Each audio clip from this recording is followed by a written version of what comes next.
Hello and a very, very warm welcome to my YouTube channel this evening. We're going to take a look at building a Nissen hut. What-oh, super fun, back in the old war days. Hold tight. Rather interestingly, the inventor of the Nissen hut was born in the USA on the 6th of August 1871.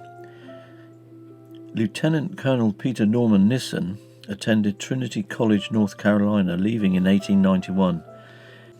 In 1910, at the age of 39, Peter Nissen collected all the cash he could, including a loan, and he set out for England with his wife Louisa and his daughter Betty, and landed in the UK with only a few pounds in his pocket. He went to England because it was the centre of the mining and engineering community which served the whole of the British Empire, where enormous gold deposits were discovered in South Africa by July 1910. By April 1916, Peter Nissen had designed his prototype Nissen hut from corrugated iron, and by September that year, large numbers were being produced. Major Nissen was joined by a draftsman called Corporal Danger, who wrote great recollections of working with Peter Nissen. Together they produced the working drawings and instructions as how to put the hut up together and how to pack the hut into a standard army truck with a capacity of 3 tons. As the hut weighed 2 tons, it just needed the drawings to show that the hut would fit into one of these standard trucks. As Danger describes that in early 1917 they discovered that troops occupying the Nissen huts ripped out the matchboard linings to fuel the stove. This prompted a redesign, and Nissen had the idea of using corrugated iron as a liner, but this time with the corrugations going parallel to the ground. The difficulty was joining the sheets together, which is achieved by a patent slide that joined the sheets and enables the inner concrete lining to be pushed up and over inside of the hut. In all, around about 100,000 huts were constructed. 10,000 hospital versions were made to house 240,000 beds. The normal time to erect a hut with 6 men was 4 hours, but the record stood at 1 hour 27 minutes. For the design of the Nissen hut, Peter Nissen was given the DSO and promoted to Lieutenant Colonel. As a serving soldier, Nissen got nothing for his invention, but he was allowed to paint in his hut. But after the war, the British government tried to sell off some of their surplus huts. At this point, his patent agent managed to get Nissen 10,000 free of tax, which was no mean feat at the time. Nissen tried to commercialise his hut idea after the war, but unfortunately he died of pneumonia in 1930 at the age of 58. The hut was revived in the Second World War and was used extensively. The Americans invented their own version of Nissen hut for the Second World War, and they called that the concert hut. By 1939, when the Second World War broke out, Nissen Buildings Limited waived their royalty rights for production to enable Nissen huts to be constructed during the Second World War.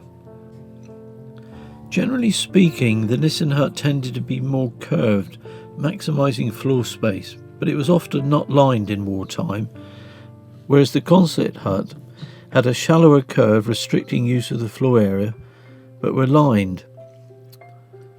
In those early days, the RAF found themselves freezing in the winter and roasting in the summer.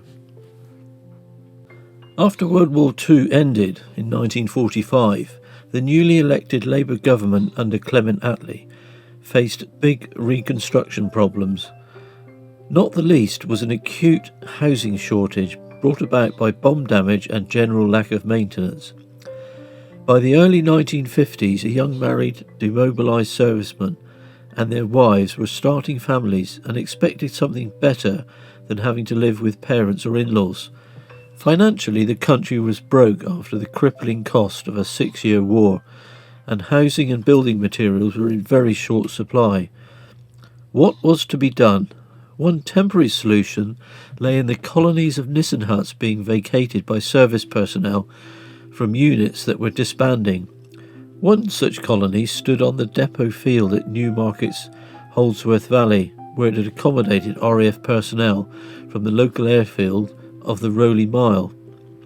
However, there was a problem. Squatters had moved into the empty buildings and were occupying them illegally, and bearing in mind the acute housing shortage, they had a degree of public sympathy. After a year or two, the squatters were persuaded to move, and Newmarket Urban District Council carried out basic repairs and improvements to allow the Nissen huts to be offered to deserving cases as a low-rent accommodation. These included the installation of dormer-type windows in the side of the huts. Well, what was it like to live in a Nissen hut?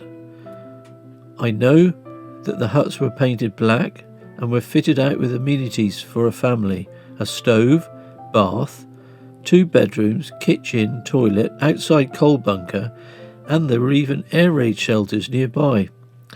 Also, there was a building which seemed to be like a wash house, as a laundry or something akin to communal use, situated nearby.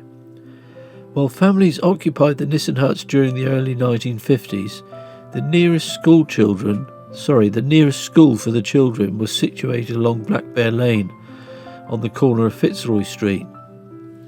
Later, Mr. and Mrs. Gorham ran the school with the help of a young teaching assistant.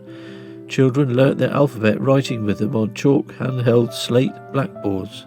While Mr. and Mrs. Drake lived in their Nissen hut, the Air Ministry was still working on an adjacent office, where buildings were constructed of bricks and mortar.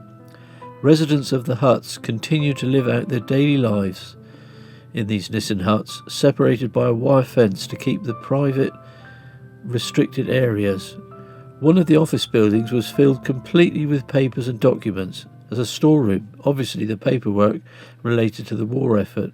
Vera Dodd moved into one of the Holsworth Valley Nissen huts in the mid-1950s, after starting her married life sharing a parents' house. She remembers the Nissen hut as being very basic, cold, with condensation problems in winter. Both cooking and heating were provided by a coal range. Washing was done in a coal-fired copper.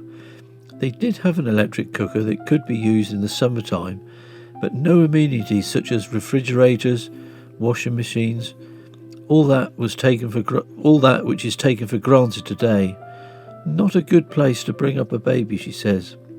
On the plus side, they had kitchen gardens with washing lines erected and little paved paths down the sides of each of the huts. They grew flowers and cultivated their patch nearest to the hut. As is often the case when people have to share hardships, a good community spirit grew up among the residents, as may be sensed from some of the pictures I've listed throughout this film. Well, I really truly hope you found this short film of some interest. It's been a fascinating topic for me because all around the South Devon area there are still, lurking in the undergrowth and in the brambles, many Nissen huts which must have so many memories encased in them. Well, I wish you all the very best, take the greatest of care, and I look forward to seeing you in the next film. All the very best. Cheers for now.